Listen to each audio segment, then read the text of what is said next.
সকালে চা হোক কিংবা সন্ধ্যার মুড়ি, একেবারে আড্ডাতেই জমে যাবে ফুলকপির মুচমুচে চপের রেসিপি। যেমনই টেস্টি হয় তেমনই কিন্তু মুচমুচে হয়, ভেতরে পুরে ঠাসা একেবারে ফুলকপির চপ। নমস্কার বন্ধুরা, কাজের ভিলেজ কিচেনে সকলকে স্বাগত জানাই। রোজকার মতো আজ রান্নাঘরে চলে এলাম। আজকের রেসিপি প্রথম থেকে লাস্ট পর্যন্ত দেখতে থাকুন, আশা করছি ভীষণই ভালো লাগবে। তো চলুন তাহলে শুরু করা যাক। ফুলকপি চপ বানানোর জন্য এখানে আমি নিয়ে নিয়েছি ফুলকপি। একটা গোটা ফুলকপিকে খুব ভালো করে কেটে ধুয়ে পরিষ্কার করে আমি এইভাবে রেখে দিয়েছি। অপরদিকে এখানে আমি কড়াটা গরম হতে বসিয়ে দিয়েছি। কড়ার মধ্যে দিয়ে দেবো সাদা তেল।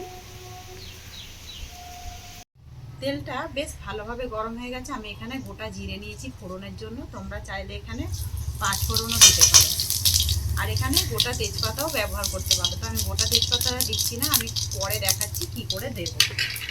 ফোড়নটা বেশ ভাজা হয়ে গেছে, আমি আর নাড়াচাড়া করলাম না। একেবারে ভাজা হয়ে যাওয়ার পরে দিয়ে দেবো আমি ফুলকপিটা। সমস্ত ফুলকপিটাই দিয়ে দিলাম। এবারে ফোড়নের সঙ্গে খুব ভালো করে মিশিয়ে নেব।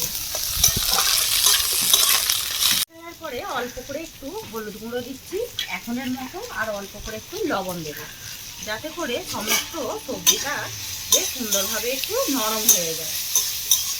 ফুলকপিটা নরম হয়ে গেলে তারপরে আমি এর মধ্যে মশলা ব্যবহার করব। এখন সমস্ত মশলাটা দেবার দরকার নেই। এবার আমি ঢাকা দিয়ে ভালো করে ফুলকপিটাকে আগে একটু ভেজে নেব। ভালো করে ফুলকপিটা এইভাবে নরম হয়ে গেছে।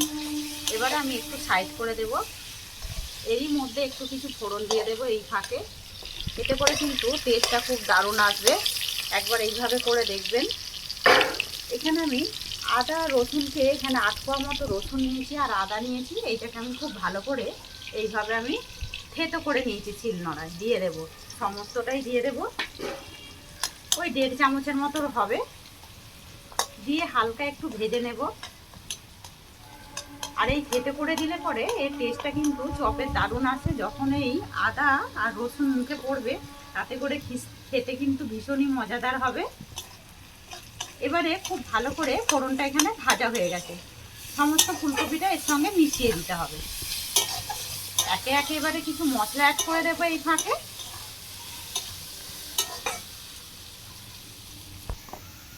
দিয়ে দেবো আমি হলুদ গুঁড়ো, আর দেবো এখানে জিরে গুঁড়ো।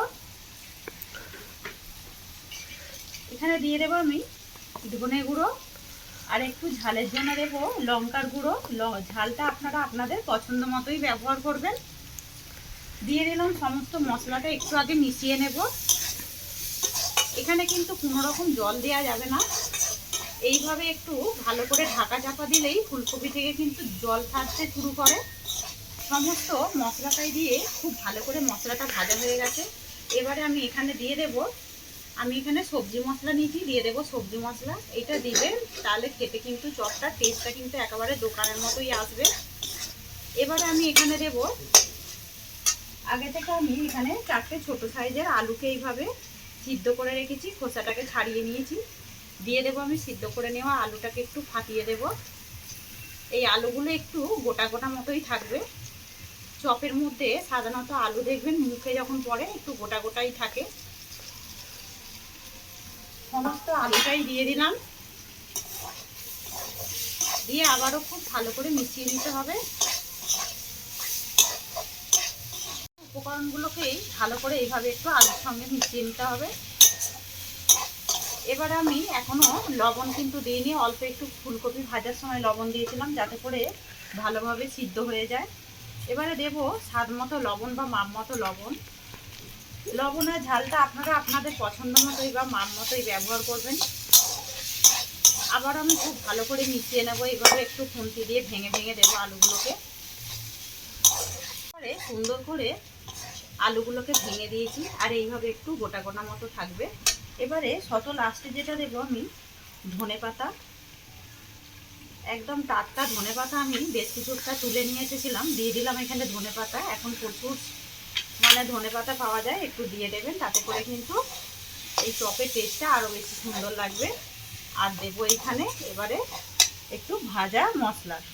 তো এইখানে আমি জিরে ধনে গরম মশলার আগেই বলেছিলাম তেজপাতাটা কেন ফোড়ন দিচ্ছি না, এইগুলো সব শুকনো খোলায় আমি আগে থেকে ভেজে নিয়েছি। দিয়ে দিলাম ছোটো চামচের 1 চামচ ভাজা মশলা। দিয়ে সমস্ত উপকরণগুলোকেই খুব ভালো করে একটু মিশিয়ে নিতে হবে। আর এই চপের পুরটা এতটা সুন্দর টেস্ট হয়, এইভাবে যদি করেন, একটু ভাজা মশলাটা যদি লাস্টে দেওয়া যায়, তাতে করে কিন্তু খেতে ভীষণই দারুণ লাগে। আর দেখুন পুরটা কতটা সুন্দর দেখতে হয়েছে, একদম লোভনীয়। সমস্ত উপকরণগুলো এইভাবে একটু মিশিয়ে নিতে হবে। চপের জন্য একদম পুরটা রেডি হয়ে গেছে। একটা থালার মধ্যে নামিয়ে নেব। বেশ কিছুটা টোস্টের গুঁড়ো, তোমরা চাইলে ব্রেড ক্রাম্বস নিতে পারো। আমি এখানে টোস্টকেই ভালো করে এইভাবে একটু দানা দানা করে গুঁড়িয়ে নিয়েছি। একটা বাটি নিয়ে নেব। বাটির মধ্যে দিয়ে দেবো আমি এখানে বেসন। বেসনের পরিবর্তে চাইলে এখানে ময়দাও ব্যবহার করতে পারো অথবা কর্নফ্লাওয়ারও ব্যবহার করতে পারো। আমি দিয়ে দিলাম বেশ কিছুটা বেসন, দেবো এতে অল্প করে একটু লবণ। এবারে আমি এখানে একটু মিশিয়ে নেব, নিয়ে অল্প অল্প করে জল দেব। দিয়ে একটা খুব বেশি মোটাভাবে করব না, একটু পাতলাও করব না, ওইভাবে একটু গোলা গুলে নেব। আমি গোলাটাকে বেসনে গলে নিলাম। চপ তো বেশিরভাগ দেখবেন বেসনেই কিন্তু হয়, বেসন দিলে টেস্টটা ভালো আসে, বেসন দেবারই চেষ্টা করবেন। এবার এটাকে সাইডে রেখে দেবো। অপর দিকে নিয়ে নিয়েছি পুরটা। পুরটা একেবারেই ঠান্ডা হয়ে গেছে। এখান থেকে নিয়ে নেব পুর। নিয়ে আমি এইভাবে ঠিক চপের আকারে দিয়ে দেবো। আগে এইভাবে একটু হাত দিয়ে একটু গোল আকার করে নেব। নিয়ে তারপর আমি এইভাবে হাত দিয়ে একটু যেরকম ঠিক চপ হয় আমি ওইভাবে শেপে দিয়ে দেব। এখানে একটা চপ কিন্তু বেশ সুন্দরভাবে গড়িয়ে নিয়েছি। এটাকে এবারে দিয়ে দেব আমি বেসনের গোলায়। দিয়ে এটাকে এখান থেকে তুলে নেব। তুলে নিয়ে এইদিকে যে আমি ব্রেড ক্রাম্বসটা করেছিলাম এর মধ্যে দিয়ে দেব। দিয়ে এইভাবে একটু কোট করে নেব। একবার কোট করলেই হয়ে যাবে। এখানে একটা চপ একেবারে গড়ে নিয়েছি। কতটা সুন্দর দেখতে হয়েছে দেখুন। একটার বেশি এখানে এরকমভাবে যদি ফুলকপির চপ ভাজা যায়, বেশ অনেকগুলোই কিন্তু খাওয়া হয়ে যায়। আমি এইভাবেই এবারে আরও গড়ে নিচ্ছি। সমস্তগুলোই আমি সুন্দর করে একদম রেডি করে নিলাম।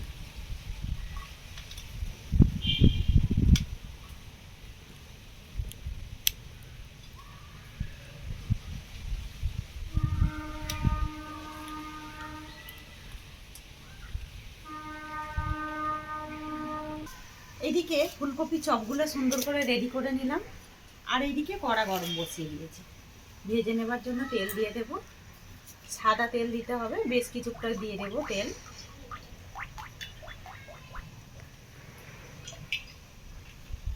কড়াতে বেশ কিছুটা তেল দিয়ে দিলাম। গরম হয়ে গেছে। যখন তেল গরম হয়ে যাবে, এখান থেকে এবারে ফুলকপির চপগুলো নিয়ে নেব। নিয়ে তেলের মধ্যে এইভাবে ছেড়ে দেব। খুব বেশি দেবে না, তাহলে কিন্তু ভেঙে যাবে। আমি 4টে দিয়ে দিলাম। ওপর থেকে একটু এইভাবে একটু তেল দিয়ে দেব। আর ভাজতে কিন্তু বেশিক্ষণ সময় লাগে না, একেবারে খুব তাড়াতাড়ি হয়ে যায়, যেহেতু পুরটা একেবারে রেডি হয়ে আছে। এবার সঙ্গে সঙ্গেই কত সুন্দর একটা সুন্দর কালার এসে গেছে। এবারে আমি চপগুলোকে উল্টে দেবো এইভাবে। আর দেখতে কতটা সুন্দর হয়েছে সেটা কিন্তু দেখতে পাচ্ছেন। এরকম একটা খেয়ে একেবারে মন ভরবে না, একবার এইভাবে ট্রাই করবেন, দারুণ লাগে এরকম একটা চপ। আর আমরা দোকানের মতো যেহেতু বলে স্পেশাল মশলা দিয়ে করে, সেটা আমরা আগে বুঝতে পারিনি, হয়তো অনেকে জানি না যে স্পেশাল মশলাটা কি দেয়। তো এখানে ভাজা যে মশলাটা আমি দিয়েছি, এই ভাজা মশলাটা দেবার কারণে কিন্তু যেমনের টেস্ট হয়, তেমনের স্বাদ হয়, আর তেমন খেতে দুর্দান্ত লাগে। উল্টে পাল্টে লাল লাল করে ভেজে নিয়েছি। একটু তেলটা এইভাবে ঝেড়ে আমি চপটাকে তুলে নেব।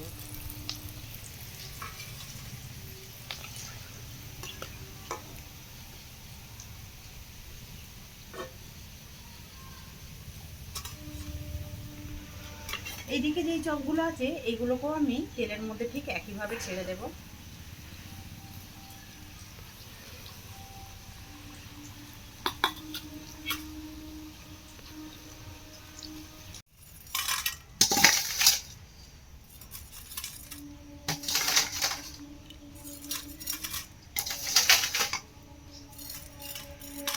চপগুলোকেই প্লেটের মধ্যে সাজিয়ে নিয়েছি। আর কতটা সুন্দর হয়েছে আর মুচমুচে হয়েছে, সেইটা একবার না বাড়িতে ট্রাই করলে বুঝতেই পারবে না। আর ভেতরটা একদম পুরে ঠাসা, কতটা সুন্দর আর কতটা টেস্টি হয়েছে।